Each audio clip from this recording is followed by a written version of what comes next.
It's gonna be a good day though. I'm excited about this one. Got some never been dones with the RC surfers. We have the potential to run 4 RC surfers at once. I don't think an RC surfer has ever ridden a river wave.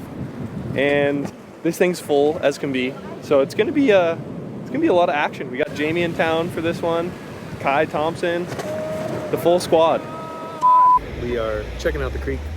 Right now what's happening is the 6.5 foot high tide and the rising swell is filling up the creek. Going to bring the water level up really high, and then as soon as that tide starts to drop, the gravitational pull of the ocean is actually gonna try to drag this water out of the creek and over the sand berm in the front. We're gonna take you down to the berm right now and show you all these waves washing up into it. It's pretty fun to watch, actually. A pretty good one.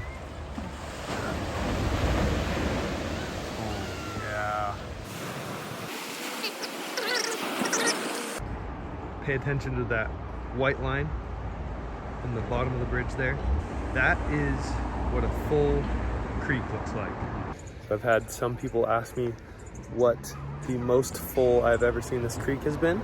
And there was one time that there was water all the way up to that pedestrian walkway right here. So that walkway was actually flooded with creek water, and it was a massive south swell and probably about a 6.5 foot high tide. And the waves were so big and pushing up so much water that it was flooding the Aliso parking lot, and all of the storm drains in the Aliso parking lot feed directly into the creek here. So every time a wave flushed into the parking lot, all that water was dumping into the creek, in addition to every wave that was washing up into the actual creek. So it was insanely full. Trash can down. Jeez. Gnarly. Holy smokes. So it's only 7:10 right now, 7:10 p.m. and at peak high tide is at 9:10 tonight. So we have a full 2 hours until this thing is completely full, and probably gonna be filling up significantly as the swell rises. So it'll be interesting to come down tomorrow morning and check and see where the water line is up on that bridge back there. We found a cool little measuring stick back here the other day. So we're on the other side of the tunnel now, across the street from PCH. But it looks like the first visible number on this thing is that 1 right there. And there's a 4.0 or 4 foot mark right below it. So in the ideal world, I think the water level of this creek is gonna be above that 4 foot mark tomorrow. And it looks like this measurement goes all the way up to 6 feet and 6 foot, let's call that 6 foot 6 inches. We are back in the Aliso parking lot. We did check it earlier, and it was really interesting because the river filled up, and I was kind of predicting that it would have broke last night on the really low tide. This thing is gonna do a double fill today. So filled up last night. There's a lot of water that got pushed back into there on that 6.1 foot high tide. Tonight it's a 6.5 foot high tide. The waves are still picking up, so there should be even more water in this thing tomorrow morning. We're gonna go back and check that little meter that we showed you and see how much it filled up last night. Check that thing out. Look at how there's hardly any remnants of a sand cliff over there. Last night there was probably a 3 or 4 foot drop off right on the edge of this thing, and now it's completely gone. Waves washed up over the berm there, over all the way into the creek over there. It filled up quite a bit last night. There's probably another 3 or 4 feet of water in here. We're gonna head back and check out our little measuring stick we found the other day. I was standing down there last night, and there's a nice little bank for me to stand on, and now it's completely covered by water, so can't get down there anymore. Can't get the meters right there. Yesterday we said the first visible number on that thing was 4. We're not quite up to the 6 foot mark, but do you see the 6 foot mark at the top there? There was a 4, but it's underwater. So we're past the 4 foot mark. And we just have 2 more feet until we're at the 6-foot mark. It is the night of the 6.5 mega tide. It is going to fill up. It's already really quite full. It's almost up to the white line on the bridge back there. So it's getting full, and we still have 2 hours until it's peak high tide. It's gonna be very dark by that time though. So we're gonna come down, capture it now, and report back tomorrow morning. This thing's pulsing. Look at that pulse. Whoa.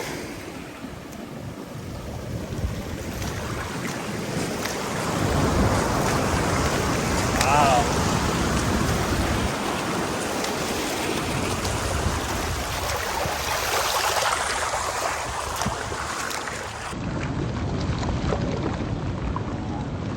I like the new camera. What? We did an upgrade.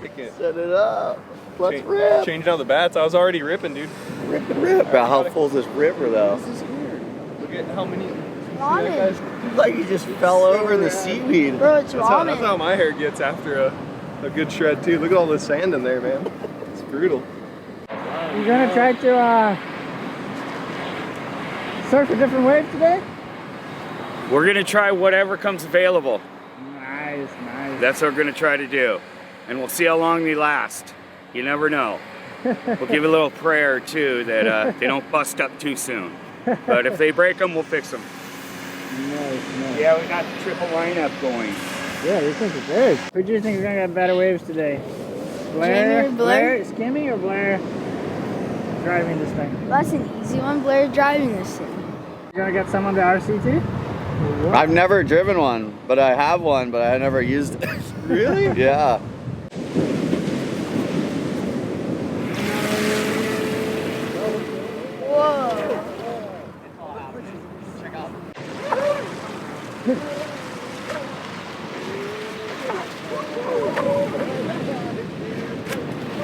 Whoa.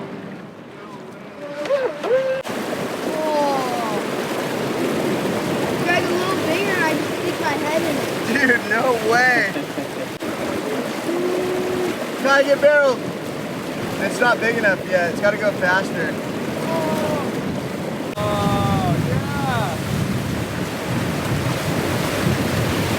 Go, Ty! One more wave, Ty Thompson, bunker! Boom! Goodbye! See you later, buddy! Moment of truth. Oh my. You gotta ride that thing. Here we go, RC surfer, charging down the river.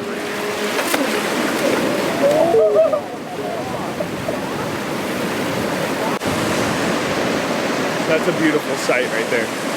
Clean water. Siphoning into the, it's funneling in.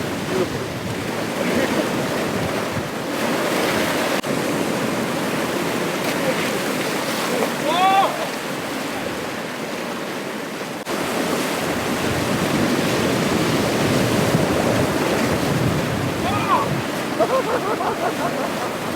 Perfect barrel for the perfect surfer.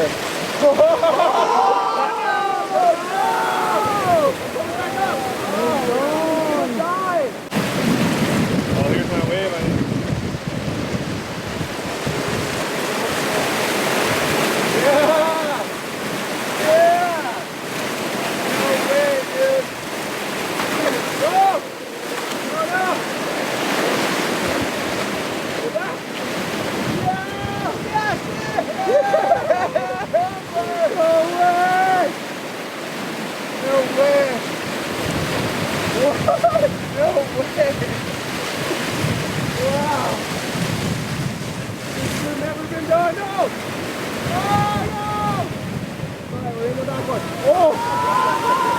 Out of here. Oh my god! Oh my god! Dude, that's so steep!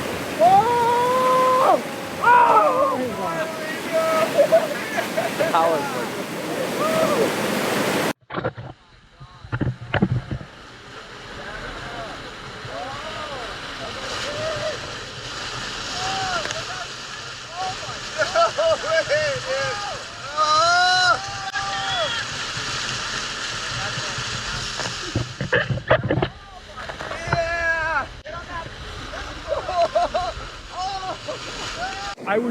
I heard. I heard. See if this thing will work. Okay.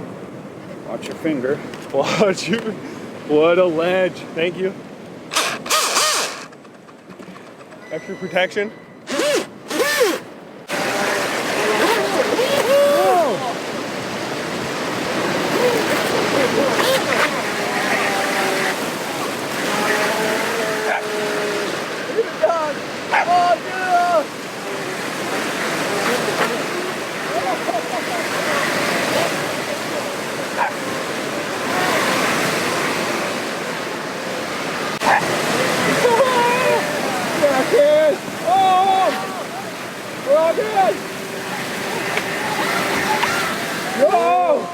I'm gone. Oh, I'm in the next wave though. We're okay.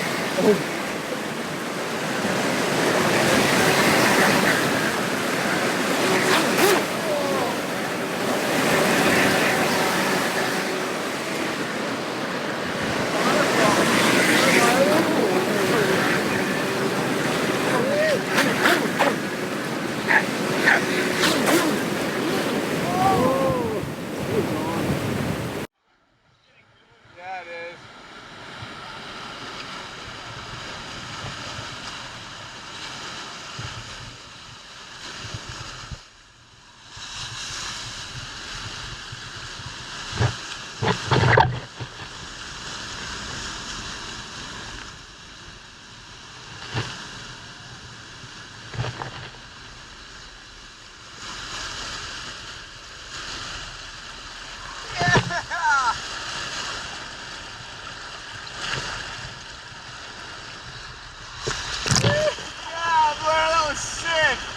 That was so dope.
Go, Jamie, go!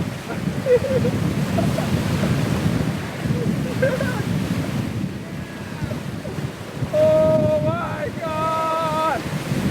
Oh!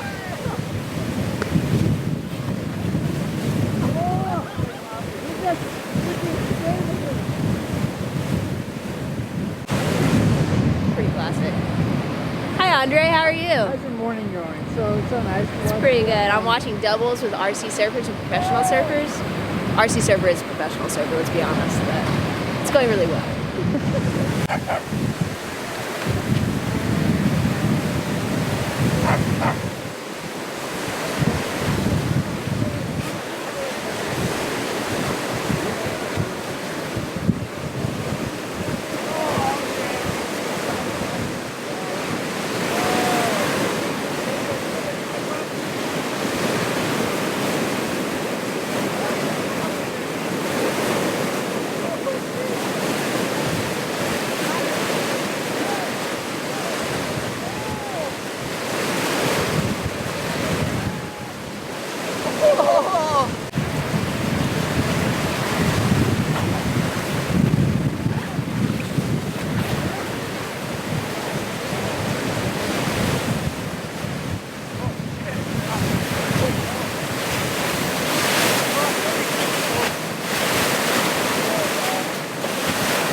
good. That was a good try. Good turn, good turn. Good turn, good turn.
That was a never been done RC river ride. Straight up legendary day here. Kind of not. It's still going off. It's still like 10 feet for the RC surfer. Oh, we're kind of blowing it. That was sick. We got a doubles wave too. That was it. Kind of nuts. It kind of justifies how big it is actually out there with that little dude with me on the wave, you know? Yeah. We call it way overhead. Oh yeah. That was all time. Didn't even ride, dude. That was the first time I've like never ridden the river. Still a couple little ones right there. Yeah. I know, it's definitely RC surfable still. Started to rain a little bit. That was a straight, clean break though. Look at that. What are you doing? I don't even know what I'm doing. Put him up. How do I do it? That's pretty hard. Oh my god. Got a greenhorn over here. Better luck next time. Look at that thing, so rippable, and he's blowing it. Dude. Trestles. Boom. Dude, you definitely pushed the boundaries of RC surfing. I know, that's gonna trip some people out, I think, man. Maybe I'd trip myself out. Looked like a big wave, didn't it? Looked like a big wave. No way. So I was just steering. I was just so like sick. cruising back and forth. Sick. No Free ride in the whip, dude. No motor. No gas, nothing. When you're in the pocket, you don't even need. It's gnarly. very efficient battery What wise. the heck? I'm pretty fired up right now. Get up the cliff. That was really fun. The RC surfer like stole the show. I'm kind of bummed. Yeah, dude. I don't even think your filmers got your clips. I They're think they- focusing on my me ripping. You're exactly right. How was your experience driving, surfing the river?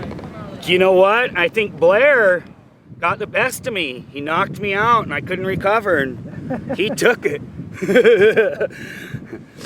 You know, maybe I shouldn't have gave him an upgraded system. No, you gotta share and learn. In other recent news, we've been getting a lot of criticisms lately about the unnatural breaching of the sand berm, and I think there's kind of a misunderstanding around this creek ecosystem and the natural cycle of this creek. I think it's much different than pretty much any other creek or river system in California because of the type of shore break we have at Aliso Beach here and the type of wash up that we get from the waves.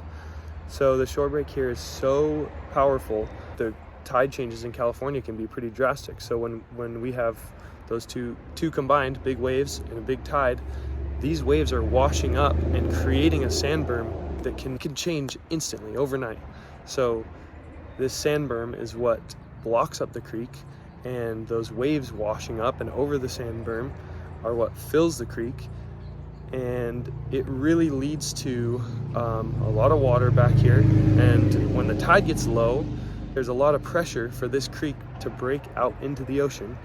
We get a lot of criticisms about, you shouldn't be digging the creek.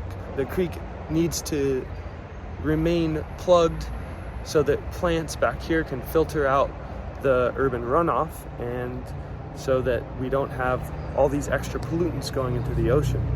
But what they don't understand is that the natural system of this creek and its current condition is it fills up on the high tide and breaks out into the ocean on the low tide. And it does that a majority of the time when we have high tide swings or big tide swings.